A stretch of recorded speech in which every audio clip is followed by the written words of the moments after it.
October 5th, 2011, the world lost one of its greatest visionaries, Steve Jobs. Just one day after Apple announced the iPhone 4S, news broke that its legendary founder had passed away. His death was supposed to mark the end of an era.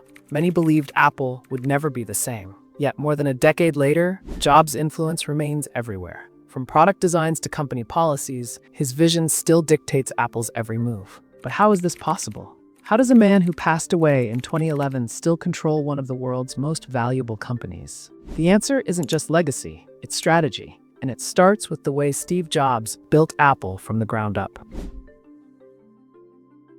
Apple wasn't always a $3.86 trillion tech powerhouse, with a whopping $391 billion revenue in 2024 alone. In fact, back in 1997, it was on the brink of collapse, losing $1 billion annually and struggling to compete. But Steve Jobs' return as interim CEO and strategic moves, including a partnership with Microsoft, helped revive the company. Years of bad decisions and leadership changes had nearly destroyed the company. That was until Steve Jobs returned. His first move? Restructuring everything. Apple had too many products, too many ideas, and no clear vision. Jobs canceled over 70% of Apple's projects and focused on just 4: the iMac, iBook, PowerMac, and PowerBook. By 1998, Apple was profitable again, with a net income of $6.12 billion. But Jobs wasn't just a product genius. He was a master strategist. He made one decision that would ensure his influence lasted far beyond his lifetime: Apple's functional organizational structure. Unlike most companies, Apple does not operate in separate product divisions. Instead, it runs as one single, unified organization where decisions flow from experts in each field. We are organized like a startup. One person's in charge of iPhone OS software. One person's in charge of Mac hardware.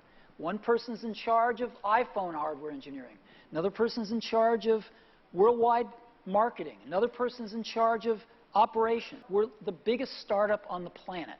This structure, designed by Jobs, means that even today, Apple operates under the same principles he put in place. Beyond structure, Jobs built a culture of secrecy and perfectionism. Apple employees, even top executives, work on a need-to-know basis. Teams are separated so no one knows the full picture. This was Jobs' way of maintaining absolute control. And even after his death, Apple still follows this playbook. Jobs also left behind something even more powerful than policies: his product roadmap. While many assumed Apple would struggle without him, Jobs had already outlined years of product releases. According to former Apple executives, some of the most iconic products, like the Apple Watch and Face ID, were already in development when Jobs was alive. He set the direction, and Apple has simply followed the blueprint. But his influence didn't stop with internal operations. Jobs also changed how Apple marketed its products and controlled its ecosystem. And that's where things get even more interesting. One of Steve Jobs' greatest strengths was his ability to see the future. He knew that to make Apple the dominant tech company, he had to control not just the products, but how people used them. That's why Jobs built Apple as a closed ecosystem, a strategy that still defines the company today. Unlike Microsoft, which allowed its software to run on different hardware brands, Jobs made sure Apple's products worked only within its own ecosystem. The iPhone, iPad, Mac, and Apple Watch are designed to function seamlessly together, but only if you stay inside Apple's world. This strategy locks users in, making it difficult to switch to competitors. Today, over 2.2 billion Apple devices are actively in use, proving that Jobs' strategy worked. Jobs also mastered the art of exclusivity. Apple's closed system extends to its App Store, where developers must follow strict guidelines. This control ensures quality, but it also gives Apple an enormous advantage.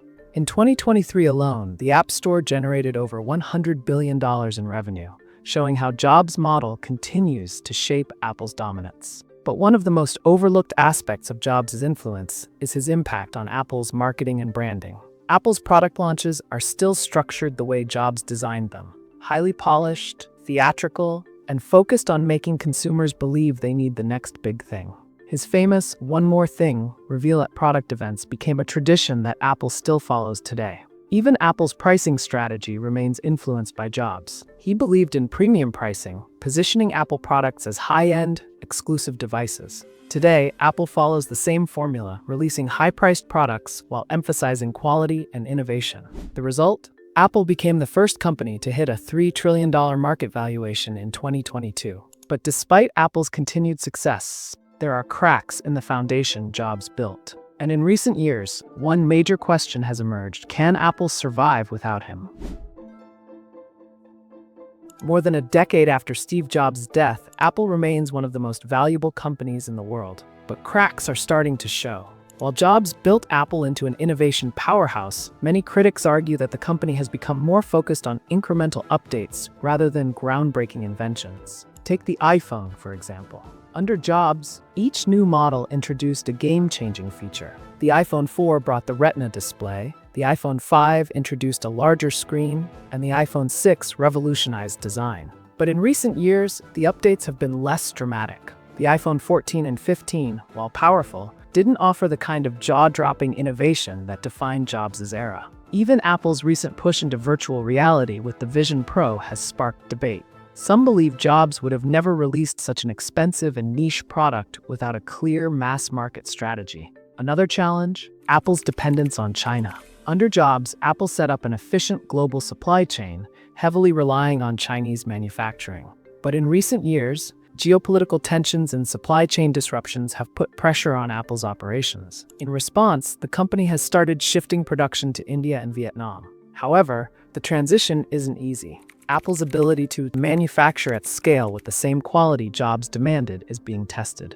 Then there's the leadership factor. Tim Cook, who took over as CEO in August 2011 after Jobs, has been praised for making Apple more profitable than ever. But critics argue that while Cook is an excellent businessman, he lacks Jobs' visionary approach. Under Cook, Apple has focused on maximizing revenue through services like Apple Music, iCloud, and Apple Pay, pushing the company deeper into subscription-based business models. This has made Apple even more profitable, but has also raised concerns that the company is prioritizing revenue over revolutionary products. However, despite these challenges, Apple's DNA is still deeply connected to Steve Jobs. His obsession with simplicity, design, and user experience remains the core of Apple's strategy. Every Apple product still follows the principles he established. And as long as Apple sticks to Jobs' playbook, his influence will never truly fade. So, does Steve Jobs still control Apple? The answer is clear. His vision, his strategies, and his obsession with perfection are still embedded in the company's DNA.